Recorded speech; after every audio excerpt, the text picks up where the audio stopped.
If you are just joining my channel for the first time, I must say that you are lucky, because everything I'm going to say as far as this 2024 WAEC Biology Practical is concerned, everything I'm going to say are the things you are going to see in that exam on that very day. So at this particular point now, I am going to give you all the answers, all the questions and answers that you will see on that day. So I must advise you to get your pen and paper so that you write down something. I must also thank all those who sent me message after the agric practical congratulating me for a job well done as far as the agric practical is concerned. So I also want you to pay attention in this video. You know how we do it. Remember, do not skip this video, because anytime you skip this video, you miss one step or the other. If you have not subscribed to this channel, please kindly hit the subscription button so that anytime we post in this channel, you can be able to get notification anytime we post. And also, if you need any assistance in this exam, either the question and the answers, all you need to do is just chat me up with the WhatsApp number on the screen, and I promise you that I will give you every answer a day before the day of the exam, and also help you to pass your exam. I'm assuring you A1. There is no two ways about it. So now let us proceed. Now, from this year 2024 WAEC practical on biology, we were given specimen A to be gill of fish that is freshly procured, a whole liver of a domestic fowl with gallbladder attached to it in a petri dish, a lung from a domestic fowl on a white tile, whole gizzard from a domestic fowl, whole intestine from a domestic fowl, ginger rhizome, onion bulb, leaf of a bryophyllum, cassava stem, cassava tuber, thoracic vertebrate, humerus, mango seed, femur, lumbar, and orange seed. So I want you to pay attention as I will give you everything that you need to know as far as these things are concerned. Okay, first of all, let us move down to specimen A, which is gill of a fish.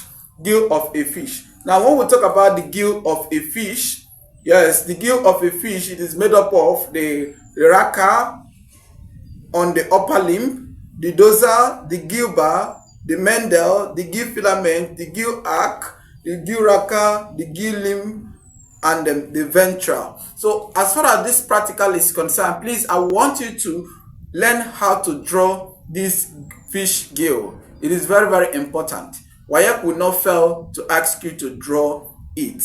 Okay, WAEC will not fail to ask you to draw it. So it is very, very important. And also, it is important you know how to draw using a scale. Possibly in my next video, I will drop on how to draw as far as biology practical is concerned, because so many times students find it difficult to comprehend when they are asked to draw in biology. I want to let you know that drawing in biology is quite different from drawing in your normal creative art and all the rest of them, trying to draw human being and all the rest. It's quite different. There are things WAEC expect from you, and those things you must pay attention to it in order to get your mark correctly. If not, marks will be deducted from your exam. That is the reason why I tell students that for you to pass biology is very, very easy, and for you to fail biology is very, very easy. Very, very easy. So if you can pay attention to this lecture, believe you me that you will never regret coming to this channel. So like as I said, do not skip this video. Now the next thing we look at there now is the functions. The functions, yes. When you talk about the function, here we say that it is used for respiration. Yes, the gill is what the fish use for respiration. Here we say it helps the fish for osmoregulation. It helps the fish for osmoregulation, which is maintaining the salt and water balance in the body. Now, they are used for excretion of ammonia. It is used in excretion of ammonia as far as fish are concerned. So please take note on that. Take note on that. It is very, very necessary. Now, when you look at the color of the specimen, it is reddish brown, which is a fish gill, reddish brown. Now, that is all you need to know as far as specimen A is concerned. Please remember, take note of all this. They are very, very important. Okay, now the next one there is specimen B. Next one there is specimen B, and here we see that specimen B is whole liver from a domestic fowl and with a gallbladder attached to it. So what we are looking at now is the whole liver of a domestic fowl and a gallbladder attached to it. I believe every one of you knows what a gallbladder is. Let us look at the structure of the liver. When we talk about the structure of the liver, it is made up of the left lobe, the right lobe, the gallbladder, the common bile duct, etc. So these are the things you need to note as far as this liver is concerned. And also bear it in mind that from the requirement WAEC asks us to provide, a red litmus paper and a blue litmus paper. And the question will be, what actually is WAEC asking us? What is the reason why WAEC really wants this red litmus paper and the blue litmus paper? Now, the reason why WAEC require this red litmus paper and the blue litmus paper is to be able to know whether you actually did the practical or not. Because in this practical, WAEC will ask you as a student to take a piece of the blue litmus paper, dip it in the bile which is found in the gallbladder, and observe the reaction. And also take the red litmus paper, dip it in same gallbladder, and also check the reaction. So from the experiment which I have conducted earlier, gallbladder, there was no reaction. This simply means that the gallbladder is made up of alkaline. It is made up of alkaline. Yes, it is made up of alkaline. So that is the reason why we define a bile as a slightly alkaline fluid found in the gallbladder produced by the liver. So take note on that, because the question will come that way. Note that the gallbladder, or the bile, contains alkaline and not acid. When you test it with the litmus paper, it will show you, when you test it with the blue litmus paper, it will show you red. It will indicate red, showing it contains alkaline. And when you test it with the red litmus paper, there was no reaction from our test. So note that it is very, very important. It is very, very important. Okay, so now let us move over to the function of the specimen B. Function of the specimen B. So in this case now, we will be taking these functions in two phases. One, we'll be taking the function of the liver and also the function of the gallbladder. Yes, because questions are coming from these two organs that they have mentioned. So that is it. So now let's take a look at the function of the B, which is the liver, before we go over to the bile. Here we said it is used for metabolism of lipid and protein in fowl. Used for metabolism of carbohydrate, lipid, and protein in fats. Okay, so that is this. So now again, there it is used for detoxification. It is used for detoxification of harmful substances from the blood. So the function of the liver is to detoxify substances, food substances, chemicals that enters into the body system. So it makes them to be less harmful or not harmful again. So when we talk about the liver, as you can see on the screen, you will see the structure of the liver in there. Now when you look at this particular point, you will see the liver I am holding here. This is the liver. This is the liver. Okay, so that is by the way. Okay, there another function there says it produces bile. It produces bile. So the function is production of bile, it produces bile. And the other one there says storage of nutrients such as vitamin A, D, E, K, B12, etc. So it produces vitamin for the body. Now here again it says protecting the fowl's body system against disease. Protecting the fowl body system against disease. That is to say that it provides immunity.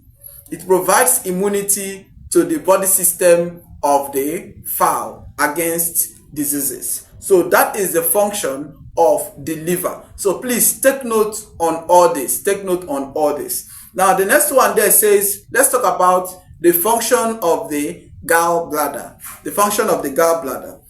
Now under the gallbladder, we say that it stores the bile, which is a greenish alkaline fluid. It stores the bile, which is a greenish alkaline fluid. So bear in mind that the bile is never an acid. Okay, it is never an acid. It is a greenish alkaline fluid. Okay, like in those days, for those of you who may not really understand or who may not really have in view what a bile is, like I remember in those days when we were very small, they used to tell us that when you cut the bile together with the meat, that the meat will have a bitter taste. Yes, I believe you can now recall what a bile is. So that is the bile, greenish alkaline fluid. Now, and we say that it is being stored, it stores the bile, which is the gallbladder. Now the next one there says, which is 2, for the emulsification of fat. Now the bile is responsible for the emulsification of fat.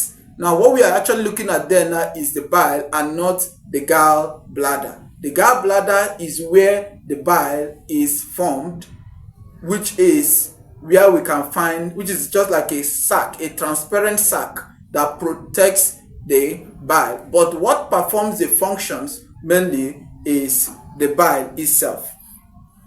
Okay, now here it says neutralization of stomach acid. It's another good example of function of the bile.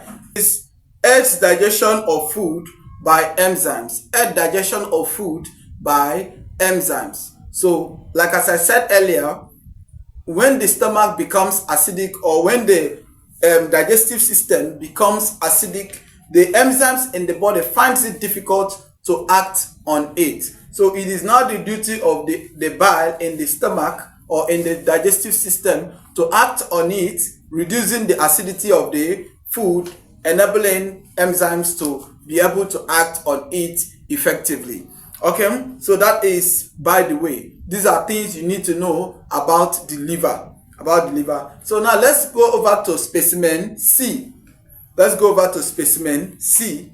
Please, if you have any question as far as this lectures or tutorial is concerned, please, I want you to drop your question in the comment section below, and I promise you that I will give you answer to every question that you asked on it. Okay, so now let's continue. Specimen C, which is lung of a domestic fowl. Please don't be offended. I am rushing all this so that we'll be able to trash all the questions here one after the other before you get exhausted.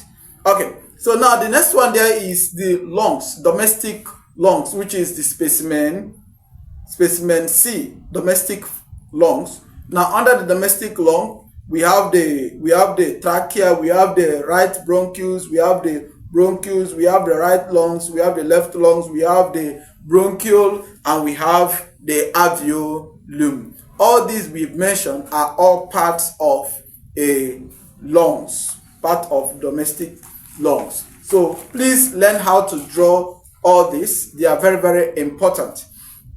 Now let's take a look at the function of the lungs. Function of the lungs. Now under the function of the lungs, we have respiration. Respiration becomes the major function of the lungs. If you don't say respiration, you can say gaseous exchange.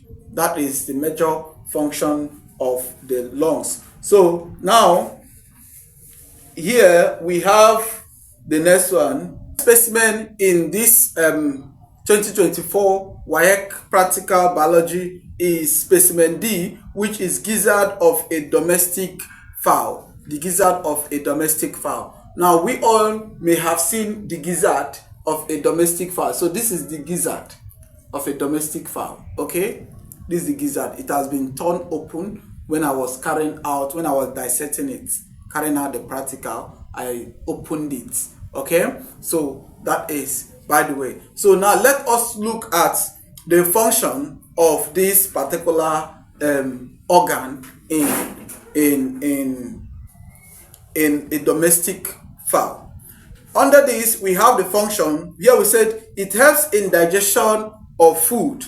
It is the main part where digestion of food takes place in domestic fowl. Now, the next one there says it stores food temporarily.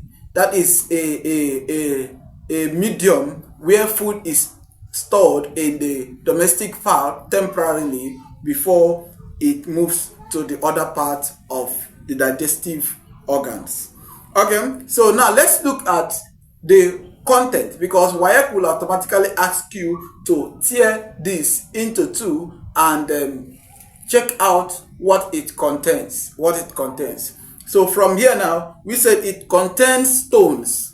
This particular gizzard, when you tear it open, you will discover that it contains some stones and it contains undigested food like grains. Okay, contains undigested feed. Let's use the word feed.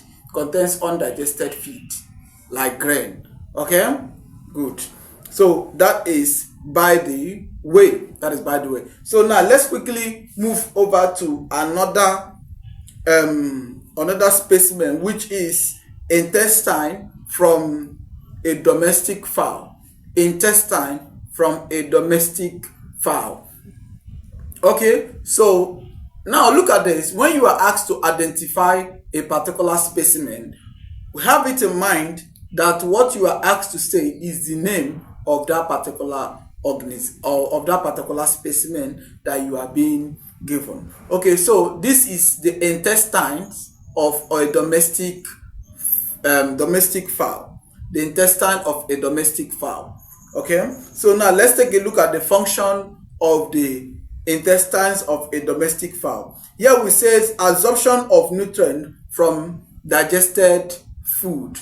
Absorption of nutrients from digested food. After the bird or the chicken or the fowl has finished eating, it is now left for the intestine to absorb the digested food. Okay, here we say absorption of water from ingested food materials. Absorption of water from ingested food materials. Okay, here now we said microbial fermentation due to presence of bacteria in the intestines. So this particular intestine harbors microbes that helps to ferment food, which is the undigested food that later comes out as their droppings or their feces. Okay, so now the next one there says it aids the movement of food materials into the point of action of enzymes. It aids the movement of food materials into the point of the action of enzymes. That is to say that when this particular birds, when they finish eating, now the food, once it gets into their intestine through a process known as peristalsis, the food is now being pushed down to point where enzymes can easily act on them for easy digestion and conversion of the food. Okay, now let's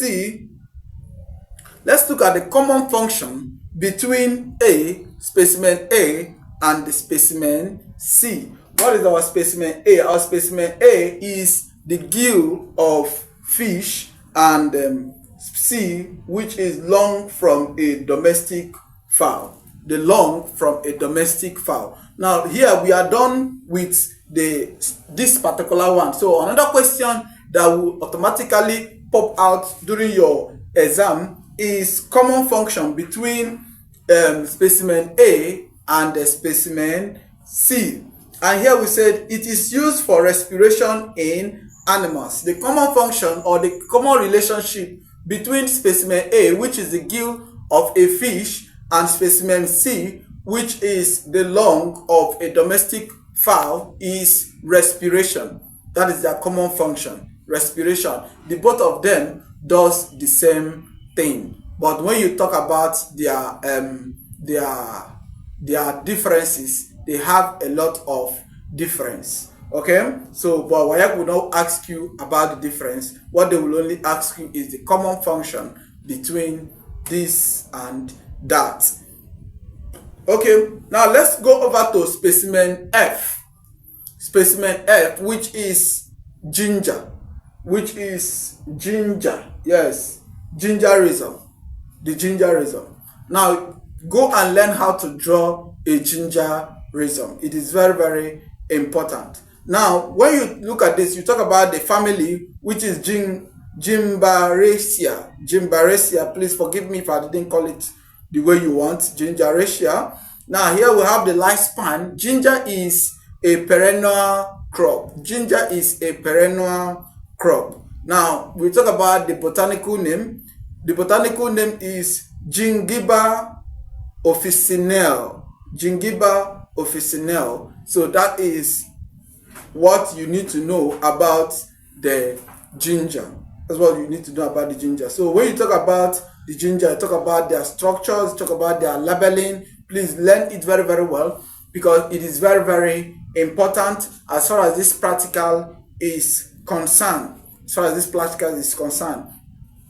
Okay, now that is that. Let's go over to specimen G, which is known as onion bulb.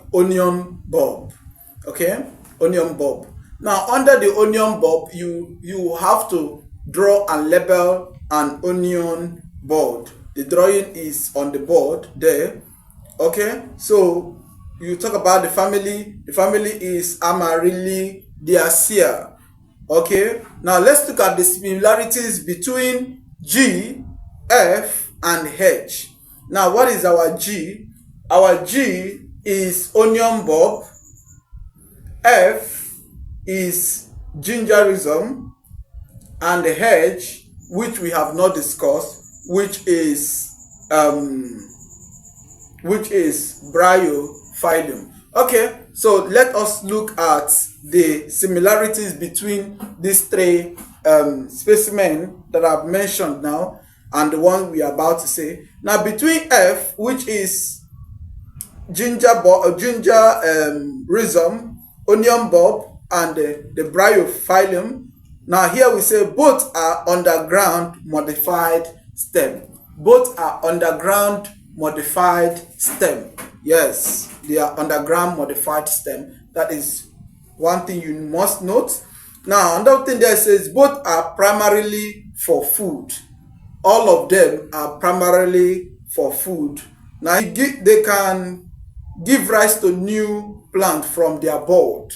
They give rise to new plants or their offsprings from their buds. And here we say they are important for vegetative propagation. That is to say that their means of propagation is through vegetatively. That is, we propagate them vegetatively. Okay? Okay. So here we said it ensures the survival of the plant, which is the gingerism, the onion bulb, and the bryophyllum ensures the survival of their younger plant or their offsprings. Okay, now let's talk about the specimen H.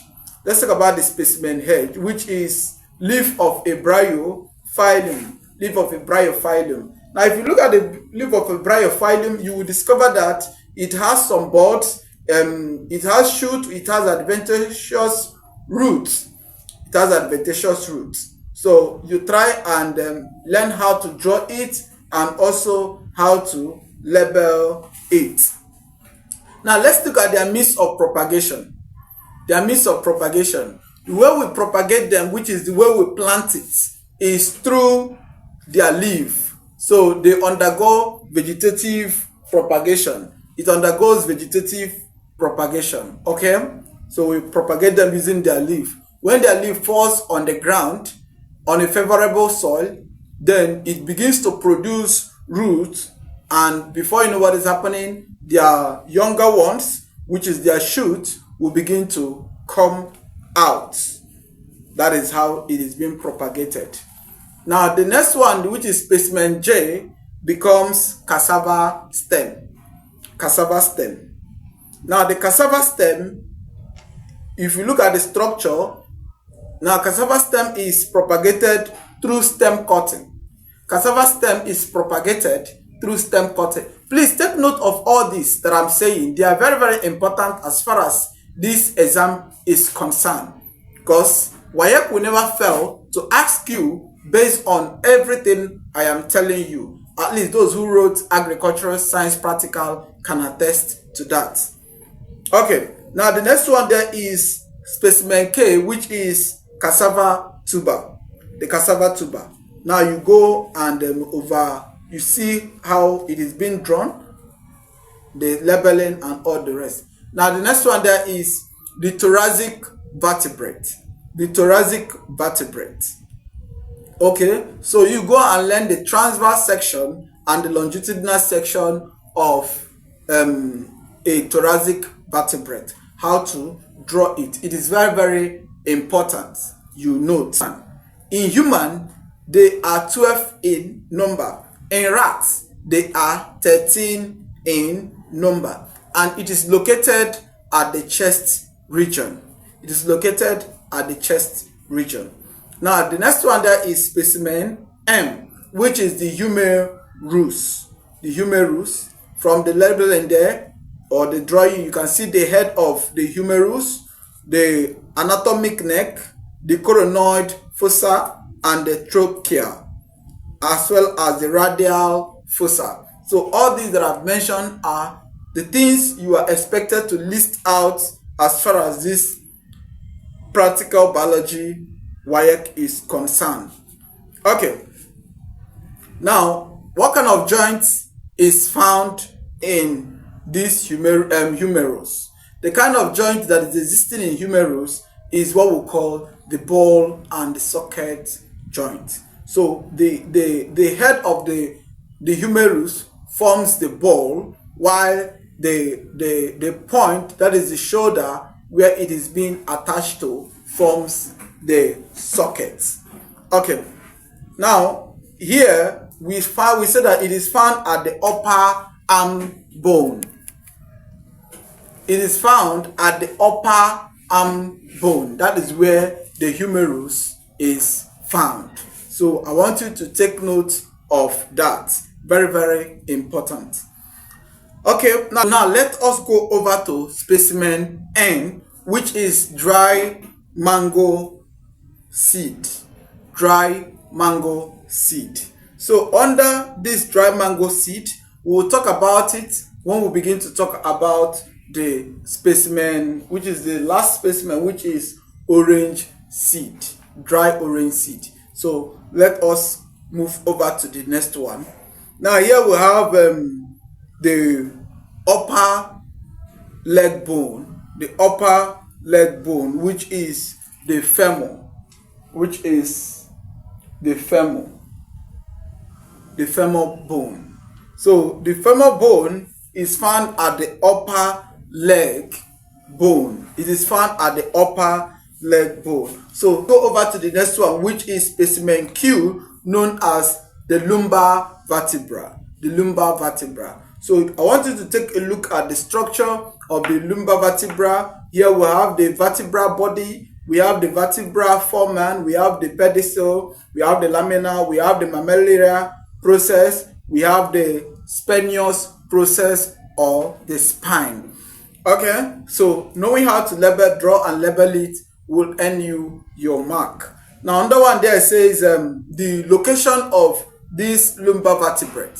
Location of the lumbar vertebrate. This lumbar vertebrate is found at the upper abdominal region. It is found at the upper abdominal region of the body system.